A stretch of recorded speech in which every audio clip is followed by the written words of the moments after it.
Ever since I remember, we've always been very good church going. There just comes a point where you have to analyze it much further than just how you feel about it. I told them I doubted God, I don't think He exists, and they told me it didn't matter. Every time she would say one, I'd just be like, oh, my faith, my unfaltering faith has just lost its balance. Here's Mom, the strongest influence religiously in my house, and here she is not being protected. She serves God faithfully. How am I ever going to make it? I could pray all I want about it. I know I'm never getting a reply back. Why wouldn't He answer my questions? Probably because He doesn't exist. It hasn't been proven that there is one. I went back to the hotel room just in my mind thinking there was something going on there that wasn't just a drug. 1 in every 6 college students said, yeah, at some time during this year I felt discrimination towards me. There is this general idea that atheists are bad people. I think everyone questions their faith sometime in their life, but some people just choose not to go down the path of actually figuring it out.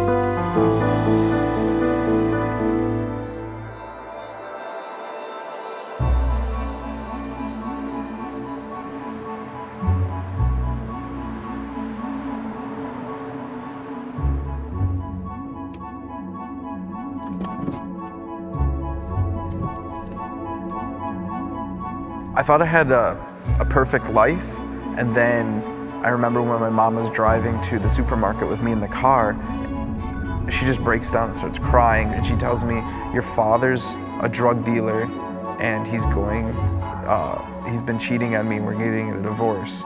And all of a sudden my world just turned upside down. It just like, it isn't normal anymore.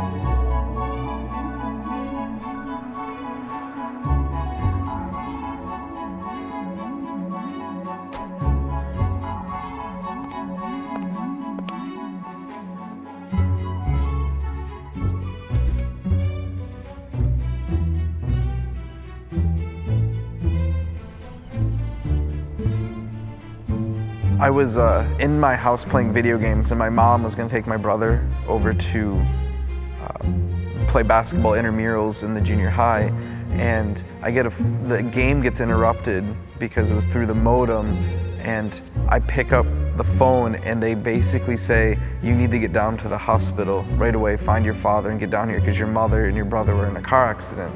She couldn't see the traffic coming in. She just saw, she just took a chance, and it was the wrong time.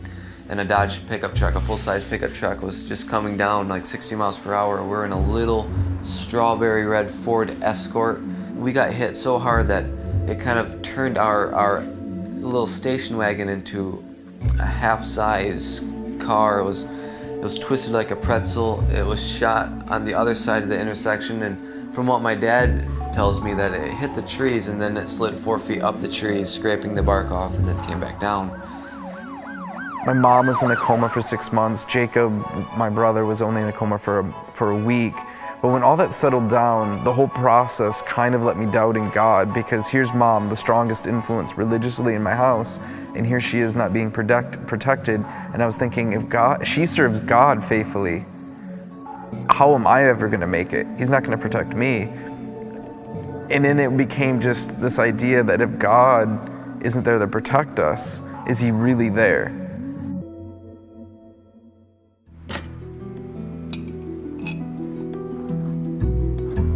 Ever since I remember, we've always been very good church going. I remember all the time, also when I was maybe 5 or 6, Mom would wake me up in the morning and like, it's time to go to church. I'd be like, no, I don't want to go to church. And I'd go to church, and I really, really loved it. I remember Bible class and all that stuff, and I really, really liked it. Like, I thought Jesus was the thing back then. We went to chapel and we got to sing songs, and I was like, yes, Jesus! I was on my Jesus high, and it felt really, really good. I didn't start to question my Christianity until public high school. I was in biology class with these 2 girls. One of them, Lizzie Eklund, who we became really good friends with. And she had all these good arguments of why there isn't a God. I couldn't remember any of them anymore. But I remember every time she would say one, I'd just be like, oh, my faith, my unfaltering faith has just lost its balance.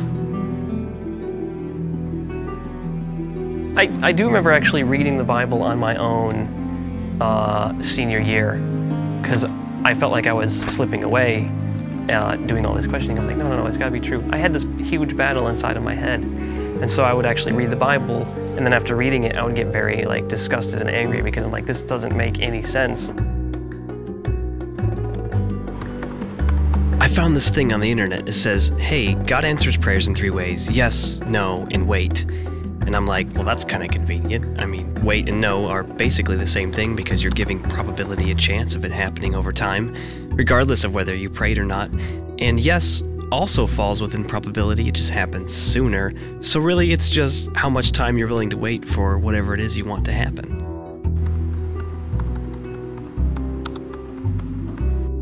And I met this nice lady, this nice girl, Sophia, and she was very, very hardcore Christian, hardcore Adventist. And I thought that if anyone knew anything about Jesus, it's gonna be her. I asked her some questions, and she wouldn't have anything to back it up with, no evidence or reasoning. And I say, you should have this. And she told me that it doesn't matter what you believe in, because whatever is your reality is true to you. And I looked at her and I go, so Santa Claus? And she's like, yeah. And that was it. That was it. It was only downhill from there.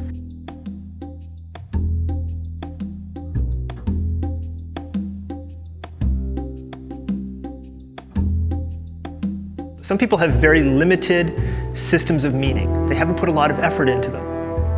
They deal with what happens moment by moment. They don't try to explain everything. I was supposed to become an adult member of the Catholic Church, get confirmed, and they called me and they said, the bishop's coming, you have all the requirements, you can become a member. And then I told them I doubted God, I don't think he exists, and they told me it didn't matter. Some people have very well-developed, well-thought-out systems of meaning, right? Because the process of conversion involves ongoing learning and interacting with your system of meaning, fleshing it out. So some people have put a lot of effort in. These are usually the people who put a lot of effort into their religion or their atheism or whatever it is they're doing. Not everybody does that. I hung up the phone on the person. I didn't even finish the conversation. Hung up on them, and that was pretty much in my mind hanging up on God. If he did exist, he wasn't answering my questions, and why wouldn't he answer my questions? Probably because he doesn't exist. There was just no one to answer the questions, and therefore it just kept going deeper and deeper into the fact that there is no God, and the evidence kept mounting, and no one bothered to really take time to answer those questions. Through high school, and by the time I finished high school, I had pretty much decided that I had come to the point where I was pretty much as unsure about anything as I probably ever was. I really think that all Christians kind of believe like this. They have this faith-based religion, and it really just kind of helps them with their emotions and their feelings and what goes on in their heart. If it was true, it'll be placed in front of me and I'll believe it. But, don't tell me Santa Claus is real, or don't tell me that Jesus is my savior if this guy has not actually been proven to exist, and never met him, and no one I know has ever met him, even though they say they do. They talk to Jesus every day. Not me, though.